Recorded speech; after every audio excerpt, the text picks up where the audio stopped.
to another episode of the Monday Motivation Spotlight. I'm Lesley Kaplan, bringing you inspiring Israeli entrepreneurs or nonprofits every single Monday via the Monday Motivation Spotlight. We have wonderful sponsors. Thank you, as always, to Eggert & Cohen Insurance, as well as to Lali's Flower Boutique in Jerusalem. So this week, we have a lovely guest who actually changed career or decided to follow more his passion as he went along. Welcome to our speaker today, our spotlight, Aharon Blatman, who is a native Israeli. You wouldn't think so from his accent. Turns out he did spend a couple of years living in the States. He has Anglo parents. One is from Canada, one is from the UK, and he also married an Anglo from Canada. So who is Aharon Blatman? He'll tell us more about him and what he does. He is a qualified physical therapist. Some of us say physiotherapist, same thing, turned financial advisor, which is something very, very different. He'll tell us all about it, how he decided to follow his passion, where he helps Anglos and Israelis manage their finances and deal with everything on that side. And at the same time, also helps people on the healthcare side. So Aharon, good morning. Thank you so much for being part of our spotlight today. Take it away. Share with us a little bit about who Aharon Blatman is, your family life, living in Israel with Anglo parents, growing up a little bit in the States, and of course, your career transition and anything else that you would like to share with and inspire us. Lesley, good morning. Thank you so much for the opportunity. Really appreciate it. And so I'll tell you a little bit about myself. We live in Ariel, have 5 children, married to Talia. And we have been here for like the past 12 years. Basically started from my physio studies, and we really fell in love with the community here. There's even a small Anglo community here. So you even have like the English speakers. And our kids really enjoyed and got kind of connected to the place. And so here we are. Now, I grew up in Jerusalem, in Ramot. And as a classic tzaba, my mother's British, my dad's Canadian, and like many Olim, who I kind of connected with in the past year with my clients, we'd also kind of go back and forth. There was visits every so often for smachot and stuff, and kind of lived in like the spotlight, I guess, of more like an Anglo upbringing, but like in Israel. And when I was in high school, we relocated to the States for my dad's job. We lived in Hollywood, Florida for 2 years, where I went also to high school. And overall, I would say it was like an enlightening experience to really get like a lot of cultures and to meet a lot of people. I kind of moved around a lot of schools.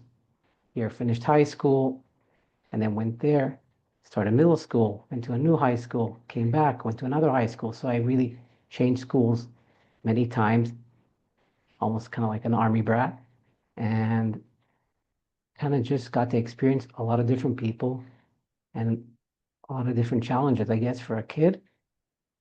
And after the army, I got married. I had a strong wife to push me to go to study, to pursue my dreams, which was to be a physical therapist.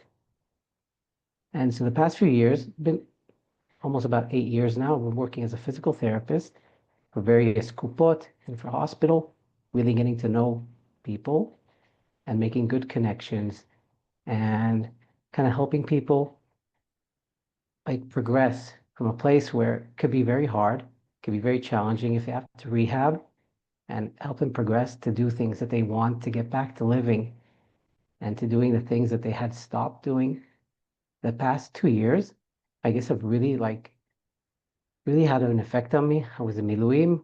When we finished Miluim, then it was about 2 months in, and Beilinson, where I was working, had an option of opening up a rehab facility, which is what's called a shikum. Now, I guess for me, it was like the perfect transition, I guess, from doing Miluim and like being very involved and helping and stuff, to like opening up a new machlaka, basically a new rehab department with all the challenges, accepting and taking in new patients, different patients, like younger guys, that really went through a lot and really like building also like strong connections on like a personal and deep level with people you see just day in, day out. You get to pull them out of beds and then, start working with them and really helping them progress. And that was something like there were a whole bunch of events that really led or said culminated in me wanting to take on another job, which was to start as an atzmai, working with people on their finances. Now I'm going to go a little bit back and a bit personal. Yesterday was Dwarfism Awareness Day, October 26th.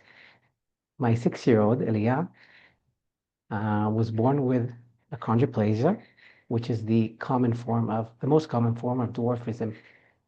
And I would say that it really changed my life, my wife's life, like like, let's say, whatever we had planned to do, whatever we thought, whatever we had really dreamed of how our family's going to be and stuff.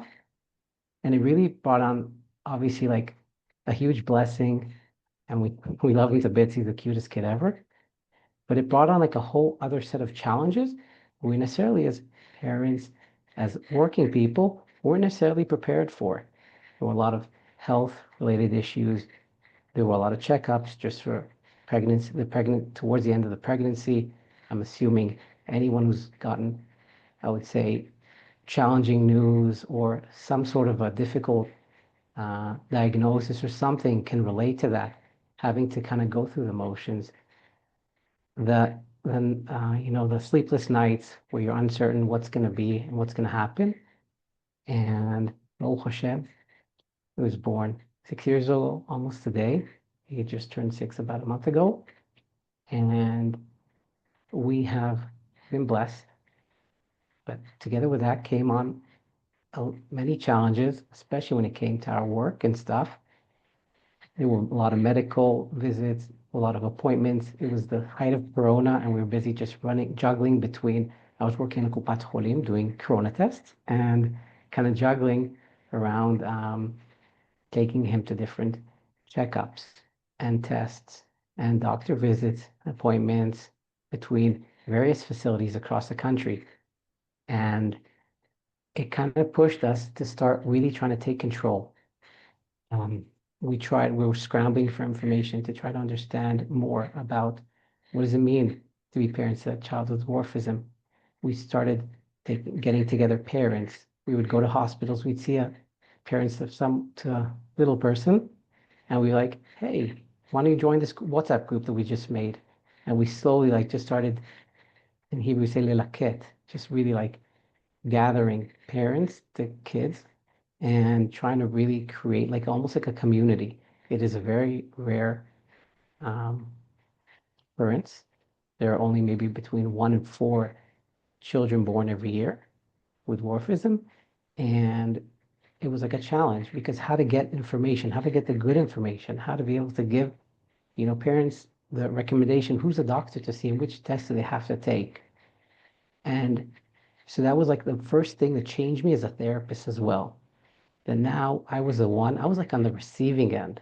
I wasn't the one just giving the advice. I was the one who was receiving it. And I knew that like information that one person gives can go a very long way. Could save a lot of hassle, could save a lot of like ugumat nefesh. If you just had that one person who would be there to guide you, not even to mentor necessarily, but just to be able to say, okay, did you do that test? Okay, now you have to follow up with that. You want to see a neurosurgeon? This is a place to go. And so then as a therapist, I would like find myself with patients trying to go the extra mile. I would do lots of house call visits, people who are like housebound, can't see the doctor, sometimes don't speak the language, sometimes it could be any like cognitive difficulties. And I was the person that could say, okay, let's get on the phone now with a social worker and those kind of things that they aren't the norm. And sometimes I get a call, I'd call someone and be like, why are you doing this? Just send them to Milpa. And I'm like, but I can. And so I would find myself kind of just being in that position where I'm constantly like, kind of like this, I guess this, I guess a wealth of knowledge when it came to certain things, especially when it came to, we call medical advice, but it's like getting around bureaucracy and stuff. And since then, I'm constantly getting like phone calls and stuff from people, and I always try to do the extra, give it the extra minute if I can, or make the connection with someone else. And fast forward a few years, I found that the same thing was happening also with people's finances. I would be sitting down with my coworkers in the break room. I'll be going over there to Shema Skolit and seeing you can make more. Here you missed out. This is this. And like, oh, by the way, you're also an Atzmai. Have you checked your insurances? And those are kind of like those basic things that people just don't take the time. And not only that, but like by nature, we're very suspicious people, like you hear your insurance agent since to call you or says, right, we're doing a bdikat kufatit. The first thing you want to do is just hang up the phone on them. Now, it could be that their intentions are obviously to sell something, but it could be that you're missing something. And that, like, sometimes just hearing that one bit of advice from a friend who can actually like take the time to explain why this thing is actually very important can come into play. So as I was kind of continuing with that, I felt it was time to maybe take it to a more professional level. It culminated together with like the war and really seeing people in like a very vulnerable situation. I was also exposed, sadly, to some like financial fraud situations in the country where I was talking to a lot of people who like were really kind of like vulnerable and left without their pensions and stuff. And I felt like this is a time. So to my wife, we're like, okay, that's it, we're going for it. So I went to complete, some more studies so I can get also a certificate. I started working with my clients. I thought initially I was going to be working with my physios because like I know them, I speak their language, and it was so natural. But like I found just generally I was like kind of inclined to talking to Olim, to English speakers, because whenever, first of all, there was good like words of mouth, people would recommend their friends, their South Africans, lovely people to work with. And also like I really kind of connected on the level of like that there's so much bureaucracy and there's like so many of like these hurdles that people have to cross. And like when they don't speak the language, it's just like I don't know, it just completely misses them. It could be a simple phone call to the bank to say like I want to reduce my bank fees, but like it's all in Hebrew. There's no tafrit saying like, leave l'anglit, akesh, whatever. And like I found that it was just like a natural thing to try to really help people get like a firm understanding and like what are their zchuyot? What can they get? How can they make things a bit better? It could be even the smallest things that make a huge difference, especially over time, especially when it comes to like, fixing your finances and stuff. And I just generally like migrated to working with Olim. And for me, this was like a second job, and saying that if I go back a little bit, we were mentioning like the changes that my wife and I kind of went through with our son. We kind of we ourselves became very vulnerable and very exposed. Like now, he might need to be hospitalized. Now we afford it, but not just afford it like on a, can we get by this month? Do we have the random amount of sick days? And we take off vacation. So we have someone to help us with the kids. So we kind of started leaning on a lot of the community. If we need to go to an early test, we'd have a parent sleep over the night before, something like that. Or even friends would come in the mornings just so we can get out early, like out of the house to get across like the Merkaz or something. And so like for me and my wife, it was like taking a deep breath, taking a step back and thinking, how do we make sure that our finances are like the best and the most resilient possible? Like, how do we make sure that we have the vacation days, that we can take off, that we can work also, from different places? So like my wife went at Smai and this whole business of like just being able to work from home. It was something like very important. Like we have to be able to be flexible. And Right. Well, there's so many things that you're saying that I want to take this in so many different directions. Firstly, I can totally identify with you something a little bit different, but I also gave birth to a son that had certain special needs. thank God he's a fully functioning adult, but also I can totally identify with you on that point of also, from having to being a lot on the giving side to being on the receiving end. Let's just talk about that for a moment. Was that difficult for you, like having being on the giving side all the time and on the healthcare certainly and the wellness side, and suddenly having to, be on the receiving end? How did you manage it? How did your family adapt to this? How did your other kids adapt to this new situation? Oh, those questions really hit home. I'll start from the latter. Um, that we have Elia is our fourth, so after him we have our 3-year-old daughter. But like the older kids, it was a little hard for them, the whole adjustment and stuff, and feeling like he's getting like a lot of attention. It didn't matter. We say it's medical attention, or he has to undergo a surgery or something like that. It was like he's getting so much attention, or like, why can't we go to the hospital and get a treat? Like that sort of thing. So it's always been a challenge, and I don't want to say like that we've always, I mean, my wife and I have like discussed that we would want to do like personal like therapy and stuff, and we just kind of never get around to it. But I mean, sadly, but it's also, and it ties into the beginning, it's like knowing your rights and standing up for your rights. Now, as a provider, it's always easy to tell somebody, I'll just do like X, Y, Z, but then you having to do it and like sitting on the phone and filling out the tfasim and stuff, it- it could be very daunting and it could be very like hard and like also, you can really get annoyed and upset. Like forget about the fact that afterwards I really relate to my patients better, but that's a side note. It's like just now me having to like take the time to make the phone calls, to fill out the things, and to like be that there's like there's an Israeli phrase that says like a Jeddah, like the mother who's like the Leviah, the will fight for their children.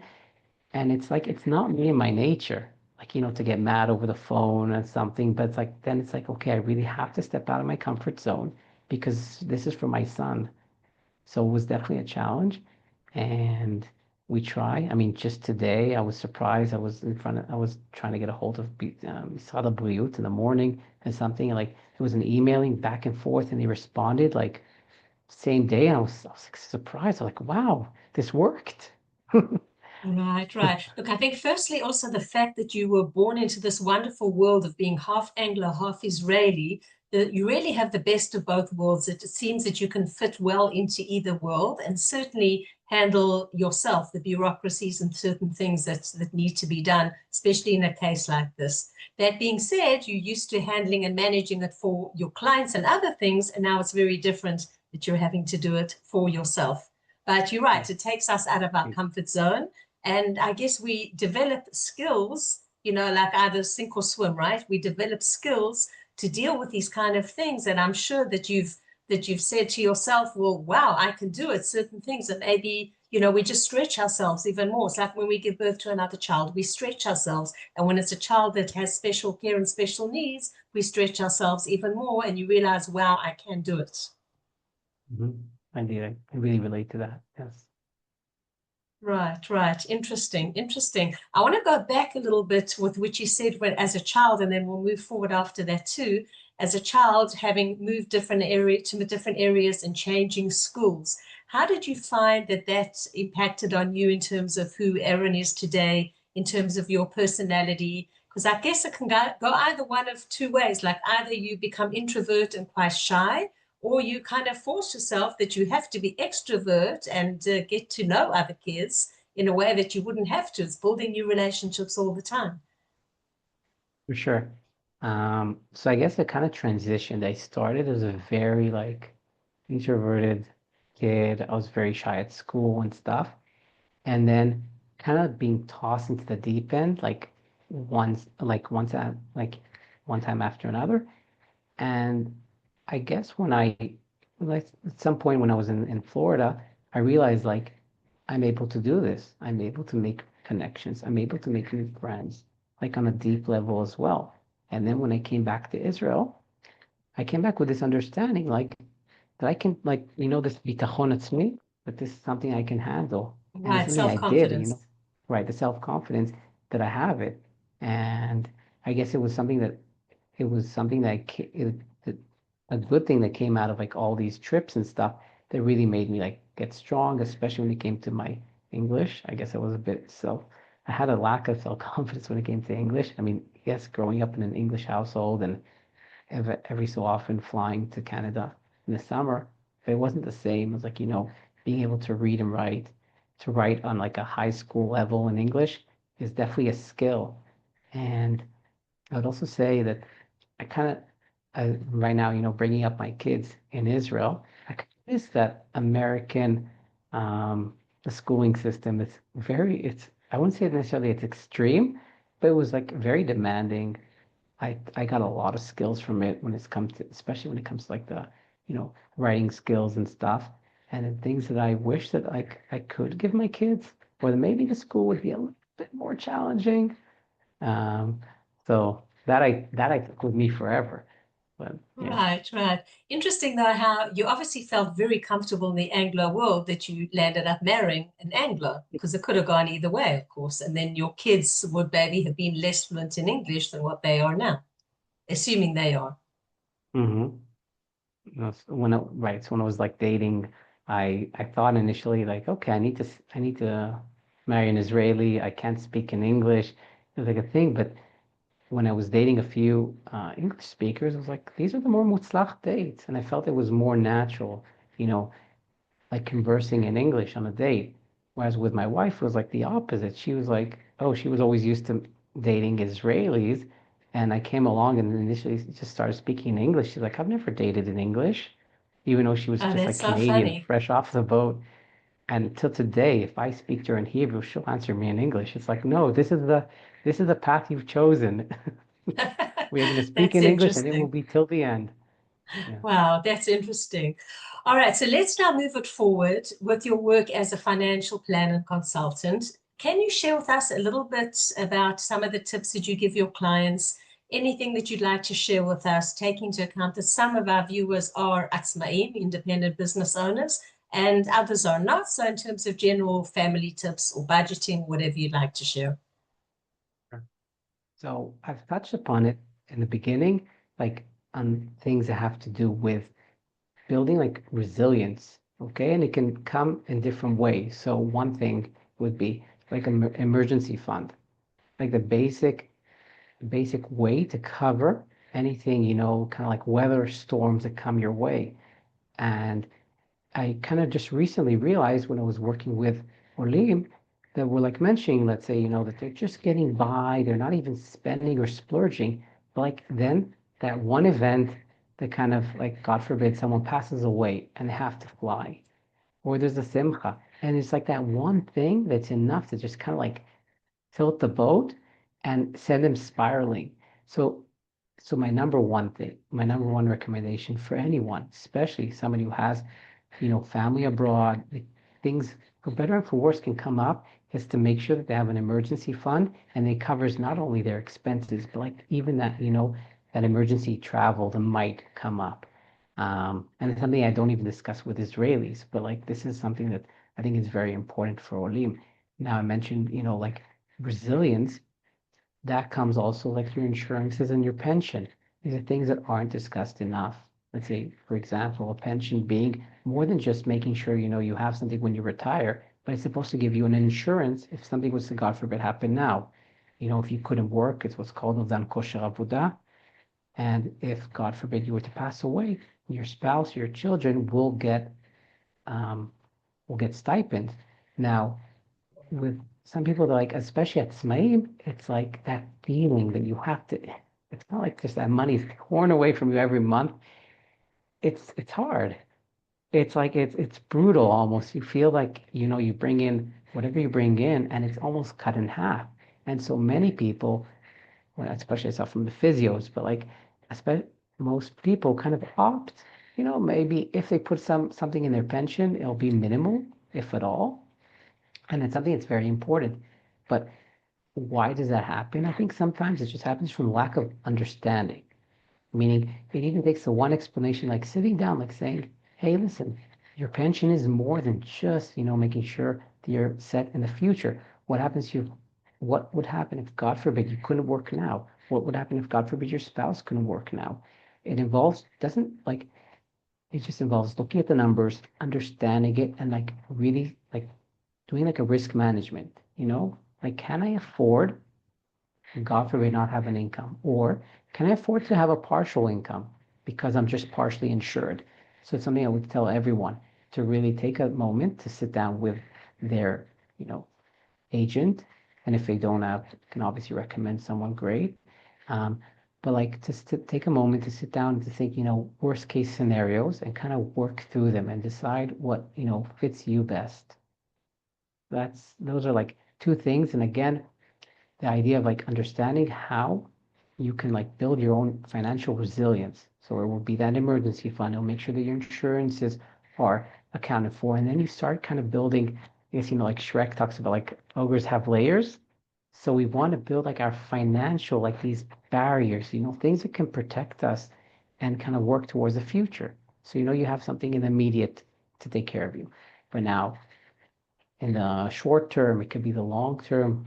B'ezrat Hashem, we have 5 children and we'll have to get married one day. It's something that has to come into account now and not just like wake up that day and say, oh, take a loan.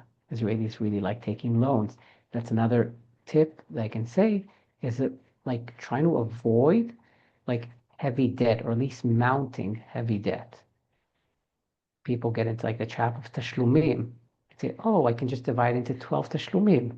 That's basically you've just taken on 12-month loan.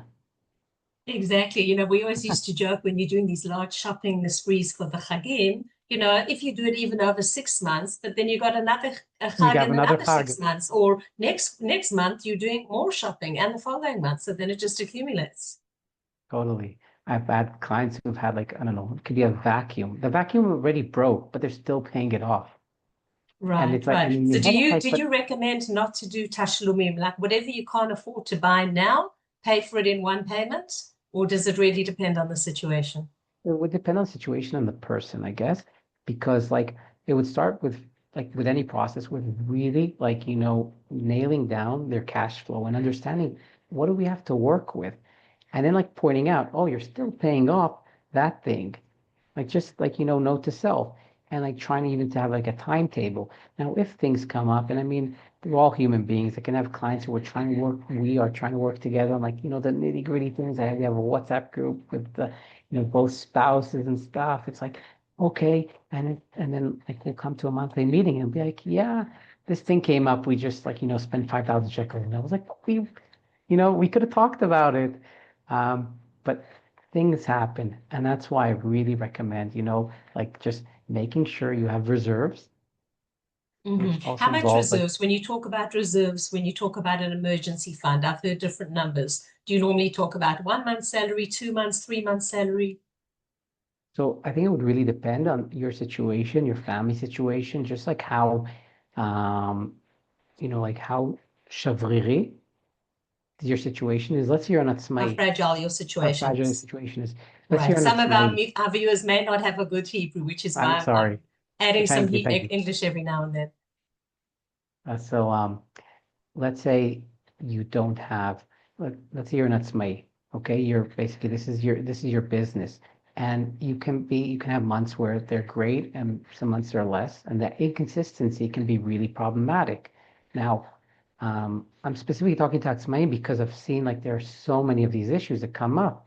And so like, let's say you have taxes, you have to pay every 2 months, and you have to make sure that at the end of the year, you're busy finalizing 2020, like for now, it'll be 2024. Mhm. And you need to make sure you have reserves. So like, let's say the basic would be 3 months worth of expenses. I would say like as general, rule of thumb for a family, if it could get six, then maybe better. But again, it would depend on like what I said about like layers, right? If they have, for instance, and obviously this isn't financial advice, but let's say they have an account like with stocks and stuff, an investment account. Now, if God forbid they need to liquidate it, it's there. It's there for their use if God forbid something happens, so they can give them a bit more, like breathing room. But if they don't have that, Or there's no Keren Ishtalmut that's Nazil. Basically, a Keren Ishtalmut that can be redeemed if needs be. You know, it wouldn't be to give a notice. You would take them 3 weeks, but like that gives a bit more breathing room. So to wrap it up, as I would say for family to have it between 3 to 6 months and really depend on like also your temperament. If you're an atzmai, to really know your business, do you need that extra money? Do you have, like we talking when it comes to paro and those dreams, right? The 7 good years and the 7 bad years, you need to be able to manage it. Obviously, that's what I try to do with my clients and raise awareness to that situation. But like now, if they're gonna have taxes, they're gonna have to pay. It's something that should be put aside from the get-go. People pay ma'am, which is VAT. VAT, That will right. come up every 2 months. That isn't, sadly, that isn't our money to spend. It's the government. So that money can't be sitting in your bank account. It has to go to the side or something. If you know that something's going to come up with your accountant, like be ready for it, plan for it. Because the last thing we're talking about the shlumis, the last thing you want to do is pay off a like 20, 30,000 shekel fine from Mas הכנסה from like a year or 2 years ago.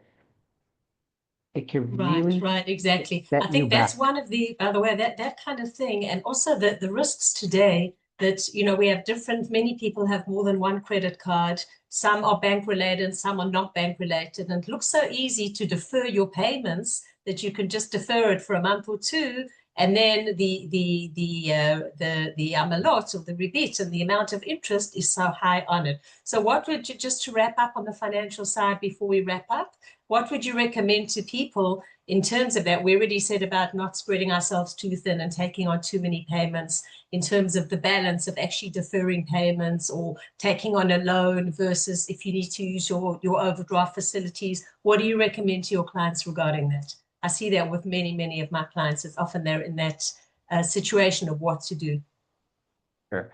So, well, it's a sentence that my grandfather, Zichrono Livracha, used to say. He would say, pay me now or pay me later.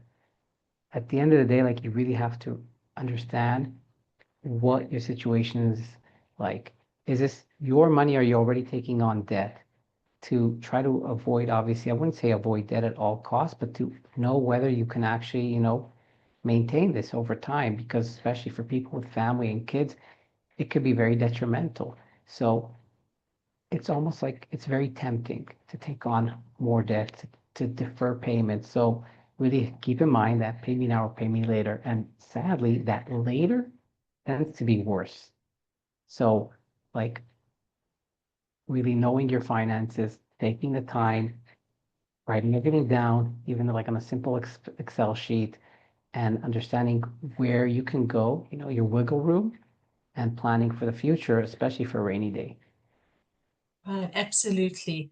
So to wrap up, moving forward, Aaron, where do you see yourself in 3 years' time, 5 years' time, balancing your two different professions with your beautiful family? Do you want to share with us any of your goals, your vision, anywhere where you see yourself in the near future? In an ideal world, I'd love to just be answering the phone and helping people without having to make any money off of it. Just giving, and I do a lot of like, I wouldn't say free advice, but just helping people with my connections. So anyone's free to reach out, even when it comes to medical things. If I can help, then I do my best. Ideally, I'd love to be almost like a one-stop shop. Meaning, as of now, I work with amazing insurance agents and a great mortgage broker. And my vision is, to be able to really help give people a clear picture and understanding of what's good for them, what can do better, how they can do a bit better, and like provide those solutions. Um, and where it is and with regards to the physio, I'll always be a physio at heart. I love helping people. I love treating people. I feel like it's my shlichut also in life, just helping people like get better. And it's also like with the finances and stuff. So I'd love to be able to just do a little bit on the side from this and a little bit on the side from that. That's my Wow, ultimate dream. amazing, amazing. Just being out there to help people. And if you can make that a parnasa as a result, which you are doing, it's a win-win on both ends. How can people reach you, Aaron? Which is the best way? So I have Facebook, LinkedIn, Instagram, Feel free to reach out. I have, at the moment, I even have like an Israeli group, like a WhatsApp group where I give financial tips and advice, and we have like Q&A. It might be something a similar opening in the future. And if so, then I guess we can update the notes in the show. Absolutely. Well, fabulous. Well, thank you so much for being our guest today on the Monday Motivation Spotlight. It was definitely inspiring, just hearing your story, hearing your resilience from different stages in your life. And of course, thank you for those tips that you did share with all our viewers. You've been listening to the Monday Motivation Spotlight. I'm Lesley Kaplan. Join me every single week where we host and spotlight an inspiring speaker, an inspiring Israeli speaker that's making a difference to the Israel scene. Thank you again to our sponsors, Egan & Cohen Insurance, and also to Lali's Flower Boutique in Jerusalem. I'm Israel Chai. May we see only good days, praying for the safety and the return, should I say, of all our hostages, including those that have not yet returned. And we will see you next week on the Monday Motivation Spotlight. Bye-bye.